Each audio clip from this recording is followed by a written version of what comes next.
예, 안녕하세요. 인베스트 정보보안 기사 기출풀이를 시작을 하겠습니다. 그리고 기출풀이 강의는 여기 카페에다가 제가 올려두고 있으니까요. 여기서 보셔도 되고, 예. 그리고 뭐 각종 자료 같은 거, 보안 기사 같은 경우는 뭐 23년도 같은 경우는 법률이 많이 바뀌었죠. 예, 법률의 내용도 다 들어가 있습니다. 그래서 여기서 확인하시면 되고요. 자, 그래서 보죠. 지금 이제 시험 자체는 23년 6월 17일 뭐 이때 시행된 그 PBT 시험이고 24년도부터는 PBT가 없죠. 다 CBT인데 자 볼게요. 침입 차단 시스템, 즉 침입 차단 시스템은 방화벽이죠. 예, 방화벽이니까 개인정보 처리 시스템은 뭐예요? 침입 차단 시스템 및 침입 탐지 시스템을 운영해야 된다. 그죠? 개인정보 보호법 시행령에 나와 있는 거죠. 그 다음에 VPN, VPN 하면 터널링, 그리고 또 하나 머릿속에서 그냥 VPN 하면 투팩터 인증을 써야 된다. 왜? 인터넷망을 통해서 접근하는 관리자 페이지에 접근하는 건 투팩터 인증을 해야 되거든요. 그래서 이런 걸 하나로 모은 게 뭐냐? 그게 이제는 UTM인 거죠. 사실 UTM은 이론적으로는 뭐 머레어 방지, 뭐 바이러스 방지, 하여튼 모든 걸 다 얘기를 해요. 예, 근데 실제 업무에서 쓰는 거는 UTM은 뭐냐면 방화벽 기능 하나랑 VPN 기능 하나 이렇게 두 개를 사용을 합니다. 그래서 우리가 이제 이렇게도 볼 수가 있어요. 통합 보안 솔루션. 이제 통합 보안 솔루션이라는 건 뭐냐면 이것저것에서 어떤 기능들을 하나로 묶어놨거나 어떤 여러 개의 보안 솔루션의 로그를 합쳐서 하나로 분석하거나 이런 걸 얘기하는 건데, 이 통합 보안 솔루션의 대표적인 게 통합 인증을 해주는 싱글 사이온, 하나 로그인하면 다 로그인 됩니다. 뭐 이거. 그 다음에 지금 UTM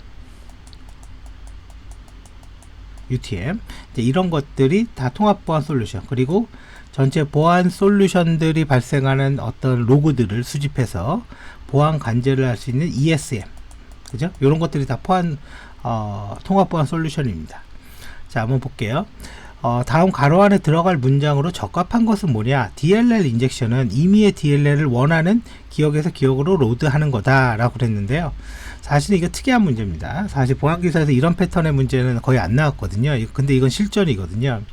뭐냐면 우리가 이제 이런 게 있어요. 내가 A.exe라는 프로그램을 하나 이렇게 만들었다고 한번 쳐볼게요. 그리고 악성 코드가 있어. 악성 코드는 이제 B.exe야. 이렇게 만들었어요. 그럼 이제 일반적으로 DLL이라는 거는 뭐냐면 다이나믹 링킹 라이브러리죠. 그러면 이 정상적인 A.exe가 만약에 A.dll이라는 파일을 써요. 이 기능이 있어. 이 기능이 어떤 기능을 하는지 모르겠지만 어떤 기능을 써요. 그러면 이 프로그램 내에서 이 코딩을 로딩을 해야 됩니다. 로딩을 하고 실행을 해줘야 돼요. 그래야지 얘가 실행이 돼요. 그래서 DLL이라는 거는 사실은 우리가 윈도우 실행 파일의 구조를 P라고 하죠. DLL도 P 구조예요. 그러면 로딩을 하고 실행을 해야지 이걸 쓸 수 있다 라고 얘기 드렸잖아요. 그럼 로딩은 어떻게 하냐? 외부의 DLL은 코드상 이거 5입니다. 5 로드 라이브러리, 물론 이제 여기까지는 안 나올 거예요. 근데 실기에서는 또 뭐 얘가 다르죠. 로드 라이브러리라는 함수, 그죠? 윈도우 펑션인데 윈도우 펑션을 여기서 불러줘야 돼요. 그럼 여기서 a.dll 이게 정상이라는 거죠. 이게 이렇게 하는 게. 예, 그러면 이게 메모리에 딱 올라옵니다. 그죠? 이 메모리에. 그리고 이제 메모리에 얘가 올라오면 이 DLL 안에 어떤 기능들이 있을 거잖아요. 그 기능들을 내가 부를 수가 있어요. 그러니까 로딩하고 실행한다. 그런 뜻이에요. 그럼 여기에 어떤 기능이 있는지 모르겠지만 그렇게 할 수가 있어요. 그런데 DLL 인젝션은 뭐냐? 이런 거예요. B.dll이라는 실행 파일이 이게 악성 코드인 거예요. 그럼 내가 하고 싶은 거는 뭐냐면 요 DLL을요, 요 안에 임의의 정상적인 프로그램 안에 넣어서 실행하고 싶은 거예요. 그러려면 로드 라이브러리를 불러야 되겠죠. 그리고 또 아까 펑션이라는 걸 뭔가 불러줘야 되겠죠. 그 두 개를 해야 돼요. 그러려면요, 얘는 떠있는 프로그램이에요. 그래서 얘가 뭘 할 수 있냐, 이 프로그램이 요 프로세스에 가서 이 a.dll 하나, 둘, 셋, 넷, 다섯 개의 영어 단어잖아요. 그러면 물론 이제 C 드라이브 밑에 그것까지 하면 5개가 넘죠. 5바이트의 메모리 공간을 이렇게 할당을 해야 돼요. 남의 프로그램 안에다가 5개를. 그러면 실행 중인 남의 프로그램에다가 요 메모리 공간을 할당할 수 있다라는 건데, 실행 중인 프로세스에다가 virtual allocation, 이 virtual allocation이라는 그 윈도우 펑션을 사용하면 어떤 임의의 프로세스에다가 이렇게 메모리 공간을 할당하는 게 가능합니다. 그러면 a.dll의 exe의 메모리에 이 공간이 할당이 돼요. 그런 다음에 b.dll을 여기 써야 되잖아요, 이 메모리에다가. 그래서 write memory라는 펑션이 있어요. 윈도우 API라고 그러죠. 보통 API나 펑션이나 뭐 똑같은 말입니다. 그냥 MEN까지만 쓸게요. write memory라는 걸 쓰는데 뭐를 쓰냐? b.dll을 써라. 그럼 여기가 b.dll 이렇게 들어가는 거예요. 요 프로세스에다가, 요 프로세스 안에. 이게 이제 윈도우의 구조가 이래서 그래요. 그러면 이제 이 영어 단어는 메모리 안에 넣었잖아요. 그럼 로드 라이브러리를 불러야 되거든요. 이 로드 라이브러리를. 이게 이제 이 로드 라이브러리라는 윈도우 API가 어딨냐면 kernel 32.dll이라는 데 있어요. OS에 반드시 있는 거. 근데 그거는 일단 잊어버리고, 원래는 우리가 이제는 이 로드 라이브러리를 부르기 위해서 사실은 이제 getPROC라는 건 얻어내는데, 프로시저의 주소를 얻어낸다. 그 프로시저의 주소가 뭐냐? 로드 라이브러리. 이 로드 라이브러리의 이 주소를 얻어내서 만약에 x라는 변수에다가 이렇게 넣을 수가 있어요. 그러면 이 API의 주소를 얻어내는 거예요. 그 다음에 이제는 마지막이 실행을 해줘야 되잖아요. 로드 라이브러리를 실행해 줘야 되잖아요. 그래서 create remote thread라는 API가 있습니다. 리모트 스레드. 거기에다가 요 리모트 스레드에다가는 어떻게 하냐면 요 로드 라이브러리에서 얻은 주소 x 값과 요 라이트 메모리 할 때 요 메모리의 주소, 그래 y라고 할게요. y 값을 이렇게 주면 요 남의 프로세스 안에, 그죠? 이게 삽입이 되면서 실행이 됩니다. 그게 뭐다? DLL 인젝션이다. 그래서 여기서 b.exe라는 프로그램을 뭐라고 그러냐면 b.dll이라는 걸 주입해 주는 거잖아요. 그래서 인젝터라고 불러요. 그죠? 인젝터. 이 b.exe라는 걸. 그래서 원하는 프로세스의 메모리 영역에 결론을 로드하는 거다. 그죠? 가장 기본적인 것만 나왔는데 실제 사실상 이렇게 개발하면 다 됩니다. 자, 근데 여기서 코드 인젝션이라는 말이 있어요. 이건 뭐가 다르냐? 얘는 DLL을 넣는 거잖아요. 주 목적이. 근데 셀 코드나 실행 코드를 넣을 수도 있어요. 그러니까 셀 코드 그러면 그냥 실행 코드다, 악성 코드다 이렇게 해석하면 됩니다. 그래서 그럴 때 그는 코드 인젝션이 됩니다. 그리고 또 하나, 이런 실기적인 요 문제가 실기로 나왔는데 봐보세요. 23년 2월 달에 산업기사 실기에도 출제가 됐던 거예요. 그러니까 이거는 언제든지 또 나올 수 있다, 이렇게 보시면 돼요. 자, 네트워크 장비에서 텔넷 등, 그죠? 텔넷 등 TCP 연결이 원격 호스트 측의 예상치 못한 장애로 비정상적으로 종료가 되면 네트워크 장비가 해당 연결을 지속하지 않고 해제하도록 하는 서비스가 뭐냐? 그죠? 지속하지 않고 해제하도록 하는 서비스 뭐냐? Keep Alive죠. 이거 많이 쓰는 거예요. 이걸 뭐 TCP Keep Alive라고 한다. 요거는 이제 알아두세요. 그래서 요거는 백본 장비에서 이 기능을 사용을 하고 있다. 자, 넘어가 볼게요. 스노트 침입 탐지 시스템인 거죠. 스노트에 대한 설명으로 틀린 것은, 이건 답을 좀 보죠. 3번 한번 볼게요. 사전 공격을 통해 비밀번호의 강도를 테스트하고 암호화된 비밀번호를 알아내는데, 그죠? 이거는 무작위 공격이죠. 무작위 공격, 그죠? 그래서 이 무작위 공격을 할 수 있는 게 뭡니까? 대표적인 게 웹 프록시라고 해서 버프 스위트, 그 다음에 파로스, 그죠? 이런 게 있죠. ITE예요. IT, 버프, IT, BURPSUIT, 버프 스위트라는 프로그램이 있죠. 그래서 이거 집어 넣는 거고, 유연한 언어를 사용해서, 그죠? 탐지 엔진, 실시간 경고, 그죠? 그리고 실시간 트래픽 분석과 패킷 처리를 담당하는 공격 소프트웨어 부분 IPS 침입 대응 시스템. 그래서 이거는 세션 절단처럼 자동으로 대응도 한다. 그게 다른 거죠. 침입 탐지 시스템과는 프로토콜 분석. 그래서 이 스노트의 룰에 넣을 수 있는 프로토콜의 종류가 뭡니까? TCP 다 안 쓸게요. UDP, ARP 안 돼요. TCP, UDP, ICMP, 그죠? 그런 것들이 되는 거죠. 그래서 분석할 수가 있고, 실제 버퍼 오버플로 공격, 이런 것들은 어떤 문자열을 전송하는 거에 따라서 탐지하는 거죠. 그래서 탐지할 수 있다. 그건 이제 스로트 실행하는 겁니다. 그래서 -C 옵션은 이 룰 파일을 적용하고, -L은 LOG라는 디렉토리에다가 로그 파일을 저장해라. 그럼 이건 윈도우에서 실행한 건데, 그럼 윈도우에서는 이제 이런 파일이 만들어집니다. alert.idx 점이에요. 점. 그리고 스노트 로그 파일 이렇게 두 개가 만들어져요. 이렇게 되면 자, 이제 뒤로 한번 가볼게요. 자, 리눅스예요. 리눅스에서 지금 바이너리 섹션에 메모리 변조를 막기 위해서 사용되는 메모리 기법은 뭐냐? 자, 이게 참 중요한 문제거든요. 근데 좀 중요한 문제인데 약간 리눅스에 포커싱이 되어 있어요. 그래서 제가 여기 보면 이렇게 뭐 정리를 많이 해놨잖아요. 보통 이렇게 많이 하는 건 뭐냐면 다음에 이게 나왔을 때 이 문제 하나 맞으라고 하는 게 아니라 실기에 대응하라고 얘기를 하는 거예요. 자, 그러면 밑에 한번 봐볼게요.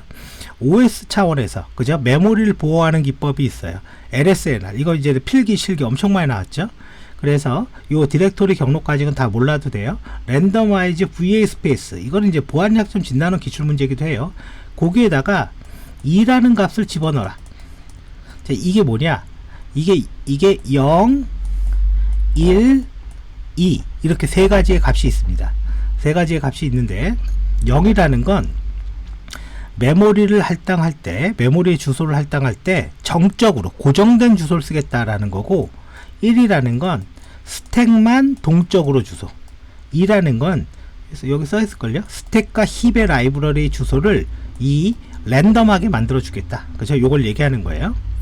그리고 DEP 이거는 이제 처음 등장한 게 제9회 정보보안 기사 필기 문제에서 등장을 했는데, 이게 뭐냐면 데이터 익스큐션 프로텍션이에요. 프로텍션. 데이터를 실행하는 걸 프로텍션, 보호하겠다. 이게 무슨 말이냐? 어떤 프로세스가 이렇게 실행이 되면 메모리 공간에 스택이라는 영역이 있고 힙이라는 영역이 있어요. 얘의 주 관심사는 힙입니다. 힙이라는 영역은 동적으로 메모리를 할당하는데 셀 코드를 만들어서 아까 인젝션처럼 이렇게 주입할 수가 있어요. 근데 이렇게 주입을 해봤자요, 메모리에는 뭐가 있냐면 권한이라는 게 있어요. 실행 권한이 없으면 주입은 될 수는 있지만 실행할 수는 없거든요. 그래서 이 DEP를 해제하면, 이거는 이제 컴파일 할 때, 보통 이제 비주얼 C나 이런 거 개발할 때 마지막 최종 실행 파일 만들 때 컴파일을 할 때 거기에 DEP 해제 옵션이 있습니다. 보통은 이제 건들지 않죠. 이걸 해제해 버리면 여기에 실행 권한이 딱 들어가서 셀 코드가 실행이 됩니다. 그래서 힙 영역에다가 셀 코드를 막 스프레이 뿌리듯이 뿌린다. 그래서 이거를 힙 스프레이 공격이라고 하죠. 힙 스프레이. 이게 언제예요? 제9회 정보보안 기사 필기에 등장했고, 그 이후에도 필기 실기 간간히 나왔어요. DEP도 나오고 얘도 나오고. 그 다음에 뭐 no execution 뭐겠습니까? 실행하지 못한다. 그거 얘기하는 거죠. 그다음 스택 봐볼게요. 얘도 똑같아요. 리턴 어드레스를 저장할 때 덮어 씌우는 걸 보호한다. 그죠? 요거 알아두세요. 자, 그리고 리눅스니까 리눅스를 실행 파일을 만드는 컴파일러의 이름이 GCC죠. GCC도 있고요. 일반 유닉스에서는 CC. 그건 똑같다라고 보셔도 돼요. 두 개. CC 컴파일러도 있습니다. 자, 로케이션 리드 온리라는 게 있는데, GOT, 그죠? GOT 오버라이트와 같은 공격을 대비해서 ELF는 리눅스 실행 파일을 얘기하는 거죠. 데이터 세션을 보호하는 방법이다. 그죠? 요것도 같이 알아두세요. 그리고 밑에 한번 봐볼게요. PI라고 있대요. 바이너리 주소가 상대적인 주소로 랜덤하게 매핑이 된대요. 그래서 이거는 프로그램 자체, 그러니까 이거는 컴파일러가 내가 실행 파일을 만들 때 랜덤하게 주소가 매핑되게 하는 옵션이라는 거죠. 보통은 사실은 이런 게 나온 적이 없습니다. 이런 게. 근데 이제는 몇 문제들이 23년도부터 이런 문제가 나왔어요. 그래서 LSNR과 비슷하다. 그죠? 그 다음에 ASCII 봐볼게요. RTL 공격에 대응하기 위해서 공유 라이브러의 상위 주소에 그죠 0x00이라는 거를 포함시킨다. 뭐 이런 게 있대요.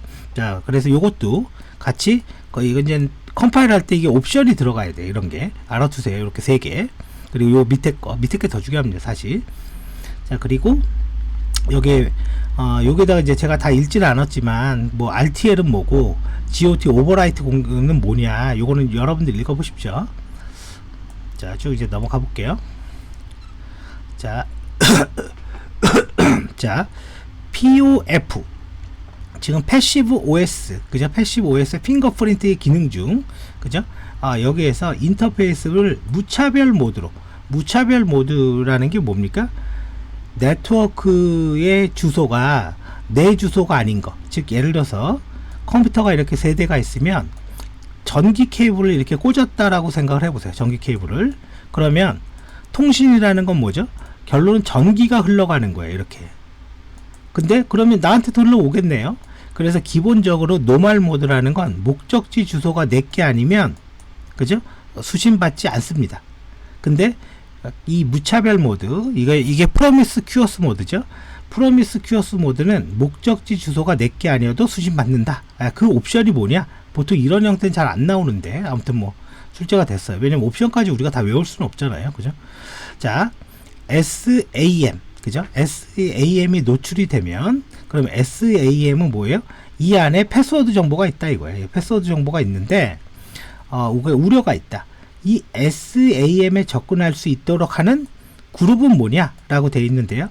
SAM은요, 우리가 뭐가 있냐면 윈도우에서 UAC 라는 게 있어요. 이거는 뭐냐, 시스템이 접근하는 그 모드와 일반 사용자가 접근하는 모드를 분리한 거예요. 그래서 이 SAM의 핵심은 뭐냐면 시스템 권한을 갖는다라는 거예요. 시스템 권한. 왜? 이건 시스템만 접근을 해야 되니까. 그래서 보통 백신 이런 것들이 시스템 권한을 갖고 있어요. 그래서 죽이려고 하면 뭐예요? 뭐 시스템 권한이 필요합니다. 뭐 이런 게 나오죠. 다음 가로의 공격은 뭐냐? 공격자가 확보한 로그인 자격 증명을, 일단 공격자는 로그인 정보를 얻었다 이거죠. 근데 다른 인증 시스템의 무작위로, 이거 많이 나오죠. 크리덴셜 스토핑, 그죠? 이거 많이 나옵니다. 그래서 이거 재작년인가 작년인가 이슈 한번 있었죠. 동행복권이 잘못한 게 아니라 다른 사이트에서 아이디와 패스워드를 구한 거예요. 그걸 동행복권에 넣었더니 로그인 되더라. 그럼 동행복권은 잘못 없는 거 아닙니까? 이 내용이 사실이라면, 그죠? 자, 그래서 그렇게 있고, 그래서 여러분들 우리 보안기사 사이트에도 그거 써 있잖아요. 회원 가입할 때, 그죠? 의미 있는 정보 넣고 아무런 값 넣어서 가입하라고. EFS, 윈도우 파일 시스템에 EFS가 있고 비트라커가 있죠. 비트라커가 있고, 요 문장 있죠. 요 문장은 기존의 기출문제 그대로 나온 겁니다. 이거 기존의 기출문제 그대로 나온 거예요. 그래서 얘는 파일 시스템을 결론은 암호화를 하는데, 암호화를 할 때 제일 중요한 게 뭐예요? 암호화 키. 여기에다가 써주세요. 암호화 키가 있는데, 암호화 키를 OS에 저장을 한다. 근데 비트라커는 TPM이라는, 이거 칩이 있어야 돼요. 그러니까 컴퓨터가 좋아야 된다 그 소리예요. 트러스트 플랫폼 모듈이라는 TPM이라는 칩 안에 암호화 키를 저장을 하는 방식이에요. 윈도우는 2개 다 지원이 됩니다. 자, 그래서 볼게요. 사이퍼라는 명령을 통해서 암호화 상태를 표시할 수 있다. 이거는 맞는 말이고요. 파일이나 지금 파일 압축된 파일이나 폴더가 아니죠. 그 다음에 암호화 파일을 NTFS 볼륨으로 복사하거나 이동하면 복구화된다. 맞아요. 이거 암호화된 디렉토리에 파일이 추가가 되면 자동으로 암호화된다. 맞습니다. 그래서 사실은 뭐 결론은 그 디렉토리에다가 내부적으로 암호화하고 복구하는 게 솔직히 무슨 의미가 있는지 모르겠는데, 아무튼 그런 기능입니다. EFS가. 그래서 파일과 폴더를 암호화할 수 있고, 하이 폴더도 자동으로 암호화할 수 있다. 암호화된 일반 파일도 동일하게 읽고 쓸 수 있다. 그죠? 그 다음에 요거 이제 요게 나왔던 거죠. 사실 옛날 기출에는. 자, 트로이 목마하면 뭐죠? 자기 복제. 그죠? 자기 복제를 안 한다. 그냥 이거로만 딱 보는 거예요. 자기 복제 안 한다. 이거 그냥 끝이에요, 이게. 자, 침입 탐지. 그러면 컴퓨터에 설치가 되면 호스트 IDS. 그 다음에 뭐 네트워크의 패킷을 분석하면 네트워크 IDS 있죠. 그래서 컴퓨터에 저장된 로그, 그러니까 호스트. 그 다음에 전송되는 패킷이니까 네트워크. 이렇게 되겠죠. 쭉 이제 넘어가 볼게요. 사용자가 입력한 명령어를 읽어서 해석한다. 쉘입니다. 쉘. 그죠? 쉘. 이건 그냥 기본이죠. 기본. 리눅스의 구성 요소, 커널 쉘, 파일 시스템, 쉘, 명령어 해석기. 그죠? 그 다음에 시스템 콜. 뭐죠? OS, 하드웨어를 움직이는 신호죠. 정확히 말하면 이것도 기술이니까 우리가 프로그램을 쓰는 형태, 유저 모드라고 합니다. 이거 유저, USER. 그 다음에 OS가 돌아가는 거. 그걸 커널 모드라고 해요. 커널 모드. 커널 모드. 유저 모드에서 커널 모드를 호출해서 기계를 움직인다. 그게 시스템 콜이다 라고 부른다 이거죠. 자, 악성 코드에 대한 설명으로 틀린 것은 웜과 트로이목마는 다른 파일을 감염시키거나, 아까 트로이목마 뭐라고 그랬어요? 자기 복제 안 한다고 그랬죠. 그래서 이 시험이 아주 골 때리게 된 거예요. 완전 국가기술 자격증 솔직히 시험으로는 이 필기 문제는 좀 문제가 있어요. 왜 그러냐? 이미 이 문제가 나왔잖아요. 위에서. 그죠? 나왔잖아요. 그래서 저도 이제 출제위원을 몇 번 해봤는데, 출제를 하면 뭘 하냐면, 뭐, 1번 문제로 2번을 풀 수 있나? 혹은 2번 문제를 맞는 사람이 3번 문제를 맞을 수도 있는 건가? 그냥? 이게 딱 그 문제, 그런 형태인 거죠. 그래서 이거 잘못된 겁니다. 이거 3번. 자, 유닉스의 사용자 권한의 루트 권한을 획득할 수 있다. 루트 권한을 획득할 수 있다. 실행 시에 뭐예요? setUID를 실행할 수 있다. 그게 4000이죠. 4000. 그죠? 그러니까 일단 얘와 얘는 아니에요. 그죠? 4000. 근데 제일 중요한 건 실행 권한이 있어야 돼. 실행 권한이. 이 권한을 줬을 때 여기 끝에 있죠. 5면은 4, 2, 1이니까 5를 만들어 보면 여기죠. 1, 0, 1. 그러니까 4 더하기 1이니까 5가 되겠죠. R 짝대기 X가 되겠죠. 다른 사용자 권한, 여기 써있네. 그죠? 실행 권한이 있어야 돼. 그래야지 이게 의미가 있는 거지. 이거 없으면 의미 없습니다. 이거 없으면. 자, 이제 넘어가 볼게요. 자, PLC. PLC 하면 이제 스톡스넷. 이거죠. 스톡스넷은 뭐 이렇게 나와요. 여기 지금 나와 있는데, 독일 지멘스사에서 만든 스카다 시스템을 공격하는 해킹 방법. 그래서 뭐 기반 시설, 원자력 발전소 이런 거 해킹하는 게 뭐냐? 그건 스톡스넷이에요. 그러면 독일 지멘스사에서 만든 스카다 시스템은 뭐냐? 이거 어렵게 생각할 거 없어요. 우리가 공항에 가면 이렇게 그 데스크가 있고 거기에서 이렇게 컨베이너 벨트가 있잖아요. 그러면 여기에 이제 보통 항공사 직원이 이렇게 앉아 있잖아요. 그러면 여권 주세요. 그럼 여권 확인하고 짐 올려두세요. 그럼 여기 짐을 딱 올리죠. 그러면 이 사람이 뭔가 누르면 기계가 이렇게 움직여서 이 짐을, 화물을 나르잖아요. 그죠? 요게 바로 스카다 시스템이에요. 아주 간단하지만. 근데 이 기계, 여기가 PC거든요. PC, 정확히 말하면 PC예요. 그냥 스카다라는 게. 이 PC고 여기 기계잖아요. 이 PC와 기계 사이에 통신하는 프로토콜이 있는데 그거는 모드버스입니다. 그거는 모드버스예요. 그리고 이 모드버스의 신호를 받아서 이 기계를 움직이는 코딩 방법이 있어요. 개발. 그게 PLC입니다. PLC. 그래서 PLC 하면 스톡스넷 이렇게 되는 거고요. 16번. 이거는 리눅스에서 이렇게 지금 보면 저 일정한 시간 로그인 안 하니까 이렇게 패스워드 물어보잖아요. 그 TMOut이죠. TMOut. 타임아웃이 아니라. 그죠? 자, CVE. 이게 뭐죠? 취약점이 붙어 있는 코드. 그래서 취약점이 붙은 알려진 취약점 공격을 할 수 있는 제공되는 도구는 뭐냐? 이건 이제 처음 나왔어요. 그냥 이대로 그냥 외워두세요. 자, 그리고 뭐 밑에 보면 뭐 MSF, 베놈, 뭐 메타스플로이 이건 해킹 도구입니다. 근데 뭐 별로 신경 안 써도 됩니다. 그냥 요것만 알아두십시오. 네. 자, 쭉 넘어가고요. 그 다음에 정부의 클라우드 컴퓨팅 정보보호 관리체계 클라우드 보안 인증.